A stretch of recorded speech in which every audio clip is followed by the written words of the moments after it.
Welcome to Around the Weird. Here's your host, the museum curator of the strange and unusual, Mr. Nothing. Thank you, mysterious voice, and welcome back to Around the Weird, a booktube channel where I talk about all the unusual and out of the ordinary literature that I have found in my travels. Today, I want to talk about a book that I read, one that I read for the book club that I am a part of with my friend Bevan from the notable podcast K-Fables. You can find that on Spotify or wherever they have assorted podcast from reputable podcast dealers. But yeah, today's book is all about Pakistani American immigration and drugs, among many other things. I am referring to All My Rage by Sabaa Tahir, which was published in 2022. For those who don't know, Sabaa Tahir is a Pakistani American writer known for writing, mostly young adult fiction in the form of series. It seems like a young adult series where she, at least one is about like people from a fictionalized version of a Middle Eastern kingdom in what appears to be the Middle Ages or something like that. Haven't read it, but looks somewhat interesting.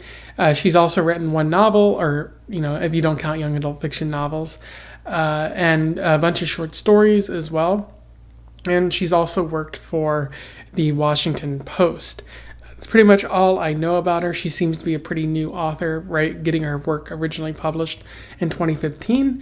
And I'm looking forward to seeing what else she writes down the road because it could be pretty high quality. I'm a bit on the fence with this particular book, but I do think that this shows potential for greater things down the line, which I'm looking forward to. So without further ado, let's talk about this book. I will avoid spoiling it in the summary section, but I might talk about a few spoilers here and there in the analysis section because, it's unavoidable at that point. So if you're interested in reading this, I recommend doing so before you finish this video. But yeah, I will do a summary, a little bit of analysis, and we will move on from there. So All My Rage focuses primarily on Noor and Sal. They are Pakistani American teenagers. Noor is an immigrant, having come when she was younger to America, being brought by her uncle because her parents had died. And Sal is a first-generation American, as his parents were immigrants. And they, at the start of the story, are in a bit of a spat because a few months ago, Noor told Sal that she loved him, but he did not feel the same way, and he was a bit unkind about it in the process. At the same time, Sal, or Salahuddin, which is an amazing name, Sal is, his mother is ill, Misbah, or Amma, as she's called. She has kidney disease, but she is not getting the dialysis she needs because she refuses, but also she doesn't have the insurance to pay for it. And so she gets progressively worse. And Sal's father, Abu, or Tufik as he's called, has an alcohol addiction. He's been drinking quite a bit, and Sal hasn't been able to rely on him to help him get through this very difficult time. And so that's going on throughout the story. Unfortunately, Misbah dies, and they have a funeral for her, and Abu is drinking at that funeral, but tries to be there for Sal a little bit. But Sal is going through a rough time, and he breaks up with his girlfriend Ashley because he's busy dealing with grief, but also Ashley kind of reminds him of his father because she is also dealing with substance abuse issues in the form of oxy. So that's going on through the story as well. And then Sal also learns about the many debts that the family has from the motel that they own. They're on the verge of being taken away by the bank, medical debts, among many other debts that Sal doesn't quite know how he is going to pay for. At the same time, Noor is dealing with a bit of a problem with college. She's applied to a bunch of schools, even though her uncle doesn't want her to. Her uncle is focused on her working at the liquor store that he has, while he maybe goes off to college, which is a bit unfair. But she's applied to a couple of colleges against his wishes, and so far she's been rejected from many of them, but she's still waiting to hear back from UCLA as the story goes on. We also learn about Misaba's past, particularly her courtship with Abu, and her run-ins with her mother-in-law, who was a bit of an alcoholic as well, and how Abu's parents died in an accident that took them both, and that pushed Abu to start drinking. And later on, when they moved to America, other things happened that made it worse as well. And Sal decides, in the present that he has to start dealing drugs because he has a friend who deals drugs, and he's going to sell to the other teenagers and whatnot in an effort to make some money, in which he does. He's able to pay off quite a few debts in an effort to acquire more money, but he doesn't tell Noor how he's doing it. At the same time, Noor and Sal get a bit closer. Noor helps Sal through this very difficult point in his life, and at the same time, Noor is hesitant to engage in this relationship because Sal hurt her feelings before, and it's just a very difficult time for the both of them. Unfortunately, Ashley overdoses, Sal's ex-girlfriend, and it's really Sal's fault here, but he doesn't try to take responsibility for it. But he is later punished in the story through a variety of different means.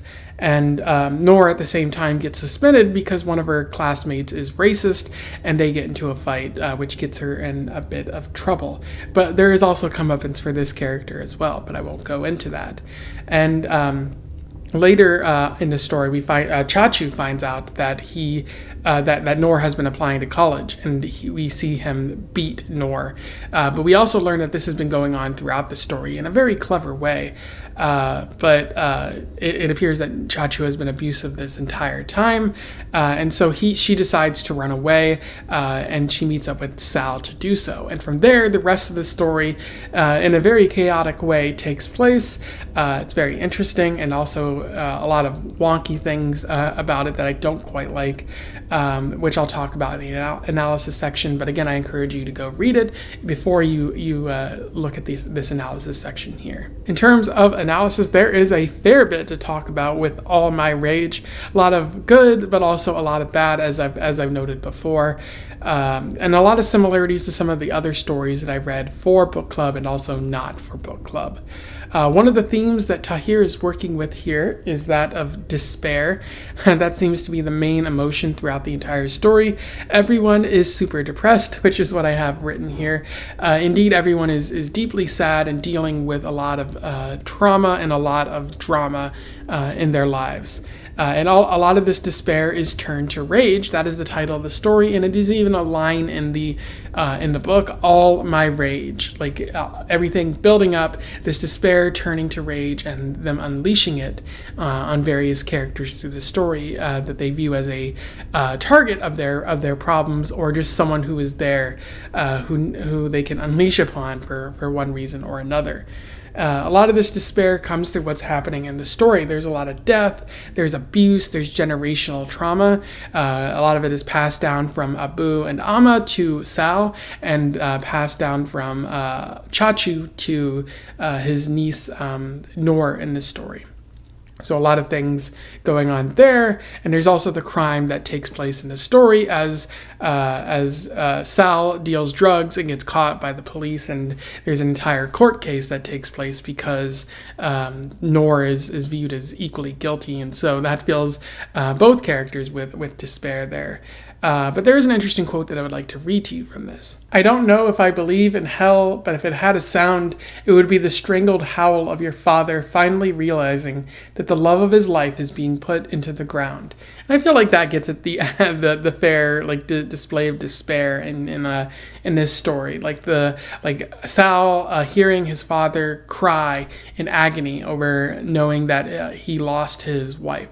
But that's not all that's happened in Abu's life. He's lost his mom and his dad.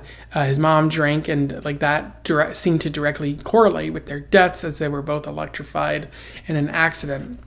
And Abu also has to witness his son being sent off to jail, and it's you kind of understand why he's been driven to drink. Like, it's no excuse for how he's ignored his son or anything like that in the story, but you kind of understand like all of this, like how it would build upon someone, and they'd want to seek an escape from this despair.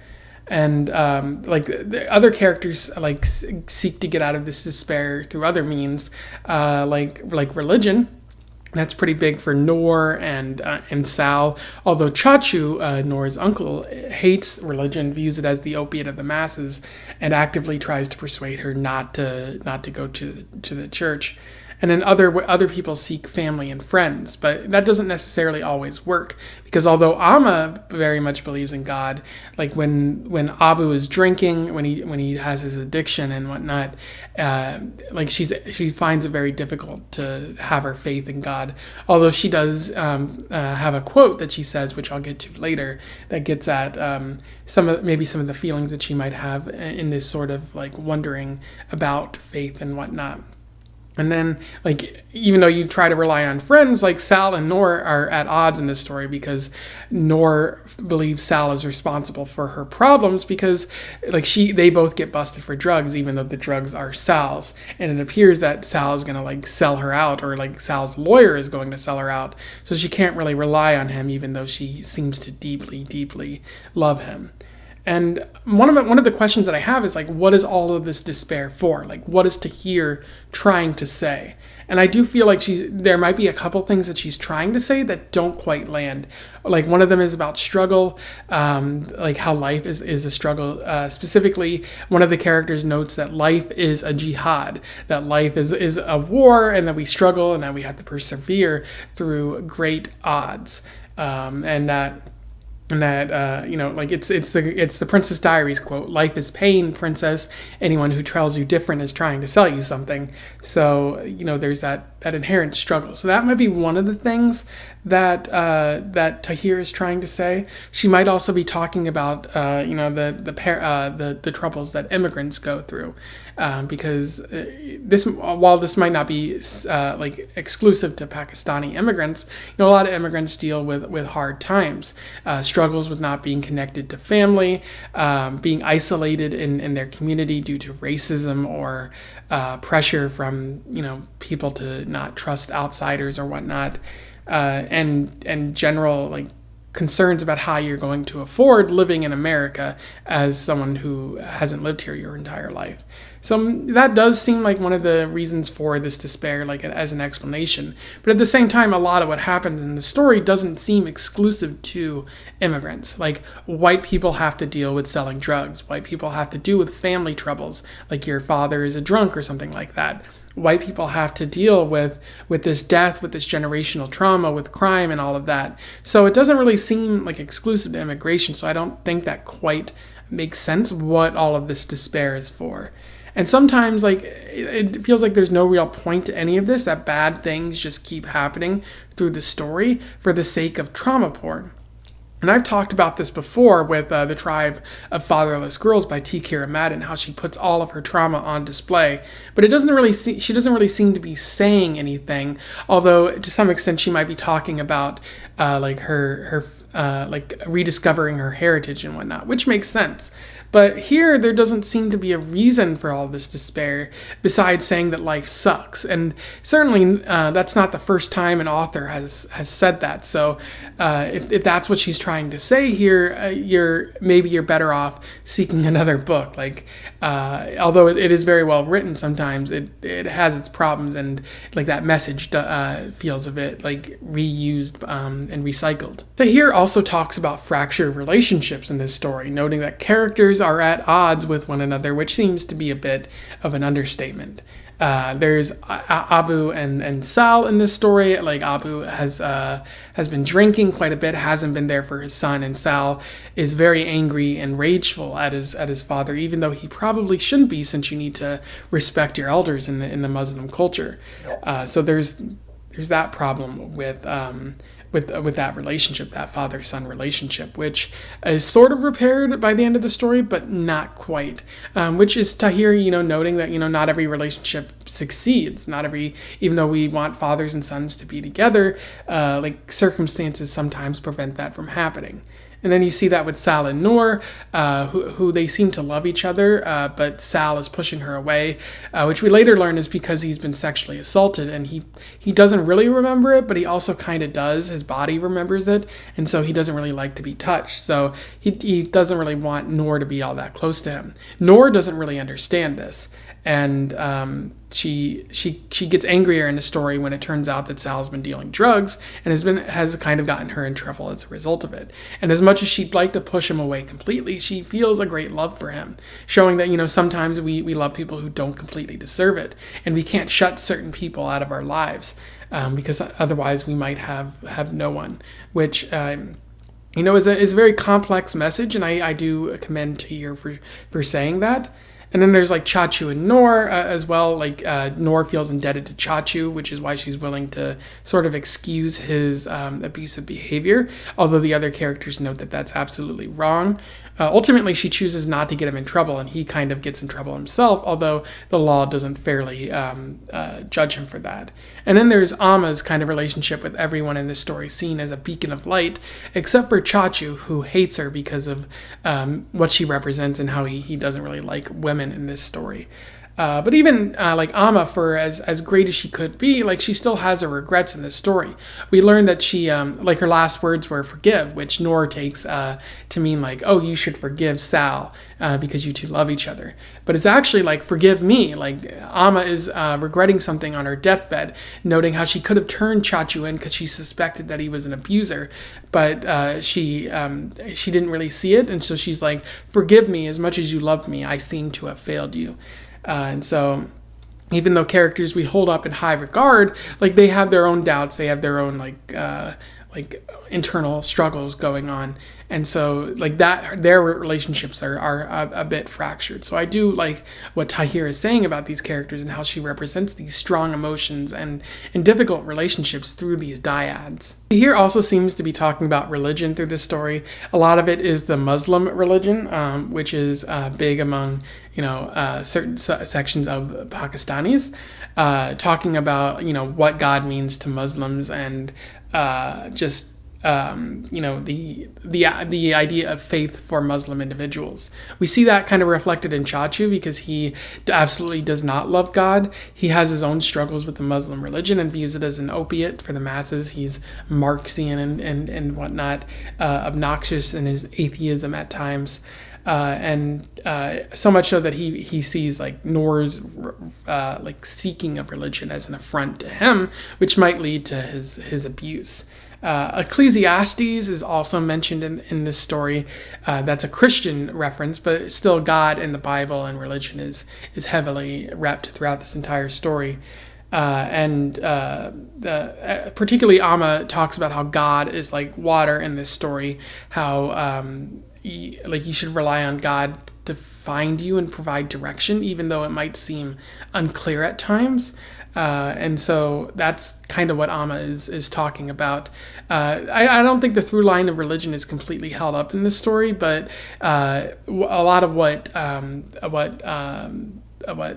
Tahir has to say is pretty typical of a Muslim and Islam for Pakistani. So there's that. And there's another interesting quote that I would like to read to you from this. Why does God do it all, I say? Why should we pray? Why believe it all? Because what many religions really offers is comfort when it's all too much. A reason for the pain, a hand in the darkness if we reach for it. What if it's not real, I say? The hand. What if you reach for it and it disappears? I'm not going to tell you what's real and what isn't, Shafiq says. That's for you to decide. But I do think that the hand is what we need it to be, not what we want it to be. And I think that's very interesting. That gets at what Amma's talking about how God guides you, but not in the way that you're expecting. But that seems to be the idea of the story, how we want something, like we want to feel better, but God chooses to guide us in ways that are kind of mysterious, but are ways that we need to be guided into a better, more positive direction. Although when someone's suffering and like, from abuse and whatnot, or when someone, is dealing with the death of a mother, like Sal is in the story, telling him that, doesn't really provide that much comfort. But Tahir acknowledges that for all the good that we can say about that. There are other interesting aspects of the story. I do feel that Tahir is really good at providing unique voices for Noor and Sal. Usually when there's a story with separate narrators, they end up sounding pretty similar. But here, Noor and Sal sound like two different people, which is really good writing on Tahir's part. And then she also talks about racism and police, and it's very obvious, like obvious, I guess, is the word I'm looking for, like how much Tahir hates the police, and rightfully so, because police, so often target people of color, and that's what they're doing to Sal and Noor in this story. Now, given Sal is dealing drugs actually, but there's still inequalities in the justice system, and the fact that he was pulled over without any real cause. It's driving while brown, as he says. So there's a lot of racism, not only in the police, but also in members of the community, which you see in a lot of small towns, and Tahir is talking about that a little bit here. Of course, there's a number of problems in this story. One of the issues is that I feel that Sal is maybe a little too unforgivable, and that the trouble that he causes for Noor, and the way that he almost risks her future is pretty bad. Like, he shouldn't have been selling drugs in the first place, even if there was a promise that it might get him money for the motel and whatnot. But also he sells drugs to his ex-girlfriend, and that nearly gets her killed. And again, that's a real struggle there. But again, but also at the same time, Tahir is writing about how sometimes people don't deserve forgiveness, but it's not a question of whether we forgive Sal, it's whether he forgives himself, whether he's ready to move on and move to a better place in his life. So I think that's kind of covered there.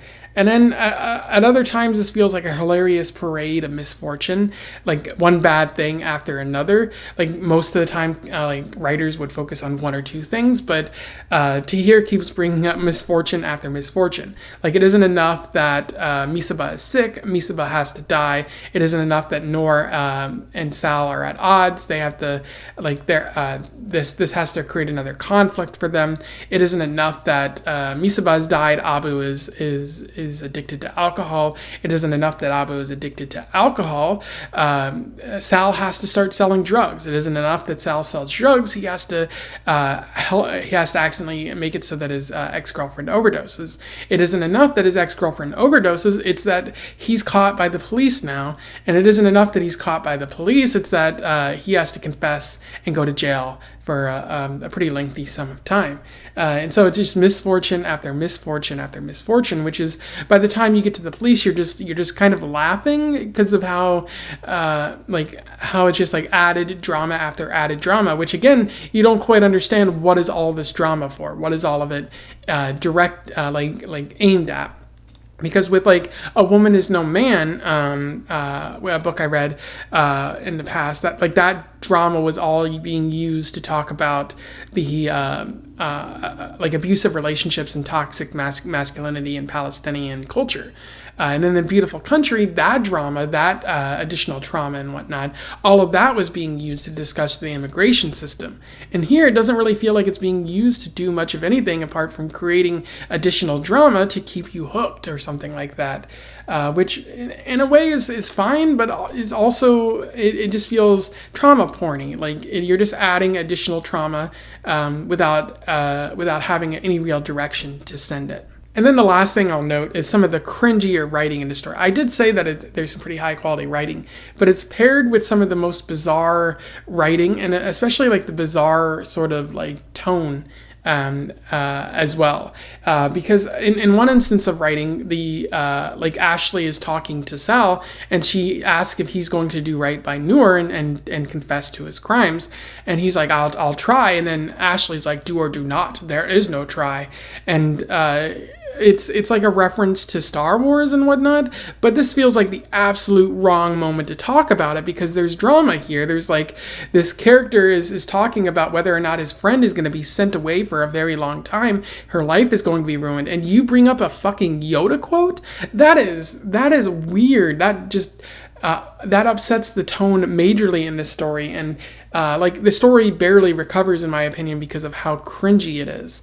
And the story seeped in nerd culture, which is actually the mainstream culture of the time, since everyone's pretty cool with being called a nerd these days. But it's presented as though it comes from 2008, like when nerd culture was still on the side and whatnot, and people weren't out and about being nerds. But here it's kind of presented like they're still in the in a subculture rather than the mainstream, and they're talking about like, why'd you have to bring up that nerd stuff? Like, Star Wars is in the mainstream now. I don't really get it. This story, it feels like it was written in 2008, although it was published in 2022. So maybe it's elements of Tahir's own life, but she gives no indication of that. So it just feels a little bit bizarre, and very nearly just wrecks the entire story. Anyway, those are my thoughts on All My Rage by Sabaa Tahir. As you can see, I'm very much on the fence about this story. I have a lot of thoughts about it. On the one hand, I believe it's very well written, and that it presents a very dramatic look into the lives of two Pakistani American teens and the issues that they have to deal with. And on the other hand, it's a overly dramatic mess that comes off as like tone deaf at times, and the writing borders on hilarious at times, and I'm not really sure if Tahir sticks the landing fully. But if I had to make a judgment statement right here, I would say that it is good and that it is worth seeking out, but maybe seek it out from your local library. I'm not quite sure this is something that is worth purchasing outright on your own. Given I say that, but I purchased it on my own, so that that's me. But I still think there are interesting elements of the story, but it doesn't all completely land. But I do think it is something that'll probably stick with me over time, which is exactly what Bevan has said as well. So I think she understands my mindset here. But anyway, yeah, if you have any comments on this book, or you have something to say about my review, do so below. Let's have a discussion about this. Otherwise, don't forget to like, share, and subscribe so that more people can find out about this book or this author if they don't already know. And don't forget to join the Discord as well. If you want to talk about books or movies or whatnot, we would be happy to have you there. And until then, I wish you the best of luck in your weird and hopefully not drug-filled travels. Farewell.